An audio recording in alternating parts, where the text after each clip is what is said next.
In the heart of a bustling city lies a hotel, unremarkable to the eye yet infamous to those who dare to investigate.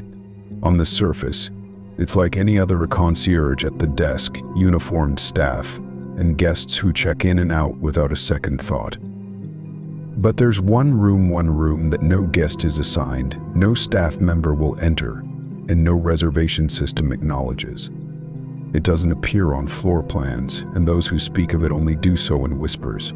Some say the room doesn't exist. Others swear they've seen it with their own eyes.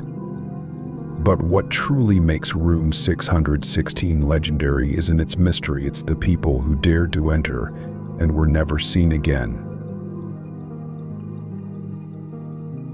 The hotel itself dates back to the early 1900s, constructed during the time when opulence masked secrets.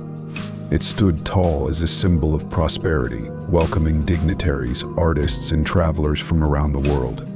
But beneath its gilded facade, the hotel quickly gained a reputation for the peculiar. Guests would report hearing voices in their rooms when no one was there, the feeling of being watched as they walked the hallways, and strange, cold drafts that seemed to follow them. However, it wasn't until 1953 that the name of the hotel became synonymous with something far darker. A guest, a middle-aged traveling salesman named George Winslow, checked in for a single night. The staff remember him walking to his room 616, luggage in hand. He was never seen again. His belongings still in the room. The door locked from the inside. And George? He had vanished into thin air. The police conducted an exhaustive search. No signs of foul play, no signs of escape, just an empty room and an open suitcase. Over the decades, room 616 has become the center of whispered theories.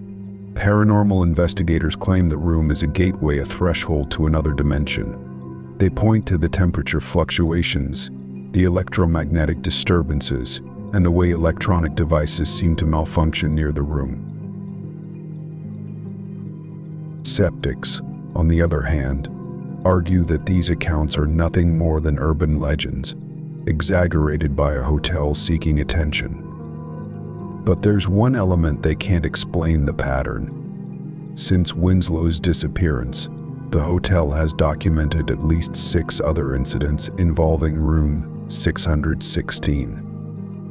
The victims, a honeymooning couple in 1978, a night shift bellhop in 1992, and most recently a vlogger investigating the room in 2019. Each time the pattern is the same.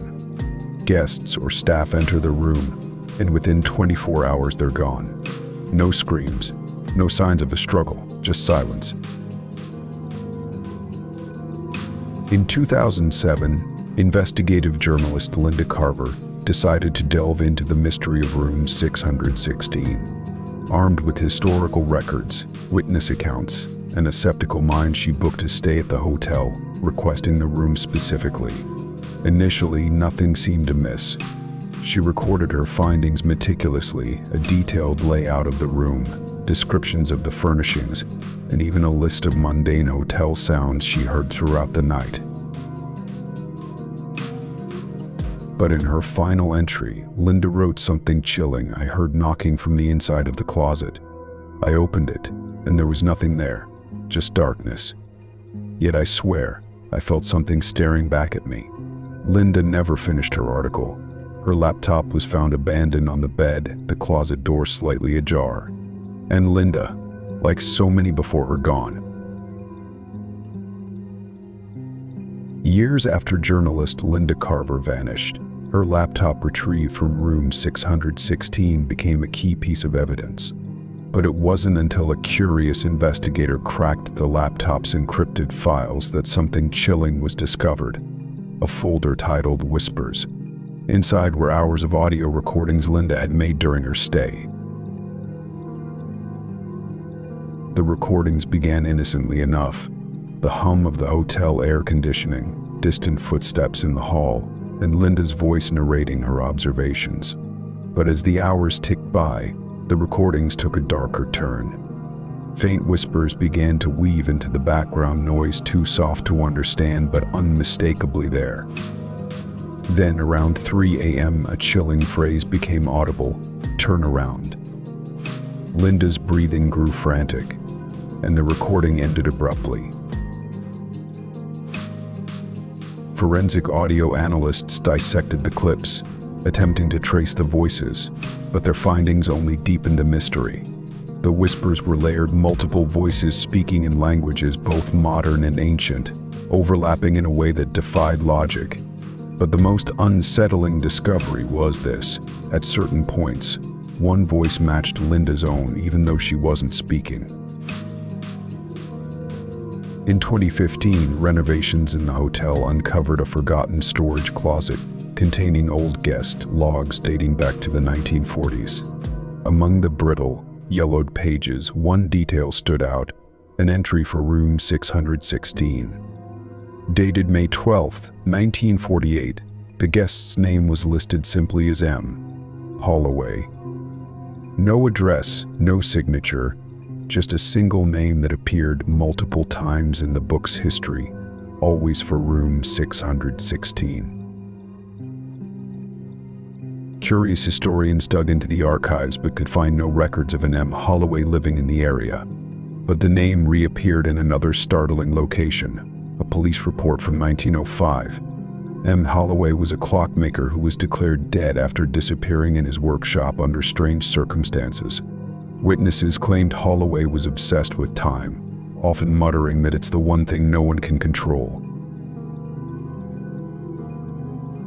And could this forgotten craftsman have some connection to the room? Or is it merely coincidence? Skeptics argue that the name is too common to draw conclusions, but others point to a chilling pattern. Every time M. Holloway appeared in the guest book, a disappearance occurred within the next month. Was Holloway a victim, or something far more sinister? In 2020, paranormal researcher Alex Greaves conducted the most ambitious investigation of room 616 to date. Armed with high-tech equipment, Alex documented everything, from thermal imaging to electromagnetic readings. On his first night, Alex noticed something bizarre. The room was significantly colder than any other area in the hotel. His instruments picked up faint fluctuations, almost as if something was trying to manipulate the environment. But it wasn't until the second night that Alex captured something truly horrifying. As he reviewed footage from his stationary camera, he noticed a shadow flicker across the wall. At first, he thought it was a trick of the light, but the shadow didn't belong to him. It moved independently, stretching unnaturally long before disappearing. Then came the final moments of Alex's recording. A voice, clear and deliberate, cut through the silence. "Your time is up." Seconds later, the camera shut off and Alex's equipment malfunctioned. Alex was found unconscious outside the room the next morning, muttering incoherently about gears turning backwards. He left the field shortly afterward, refusing to speak of room 616 ever again. So what is room 616? A cursed space, a gateway to another dimension, or something tied to the strange, obsessive legacy of a long-forgotten clockmaker? The answers remain as elusive as the people who vanished. But there's one final twist, a peculiar clause buried deep in the hotel's ownership documents. It states that room 616 must never be removed, remodeled, or closed off, no matter the circumstances. The penalty for breaking this rule: immediate termination of ownership rights. Why would such a clause exist? And who would enforce it? To this day, room 616 sits locked, waiting for its next victim, or perhaps its next investigator brave enough to enter. But heed this warning: time is a strange and unforgiving force, and once you step through that door, it may not let you go. If you're as captivated by mysteries as we are, don't let this journey end here. Hit the like button, subscribe, and turn on notifications so you'll never miss a story. Join us as we uncover the world's most chilling secrets, one mystery at a time. Your next thrill is just a click away.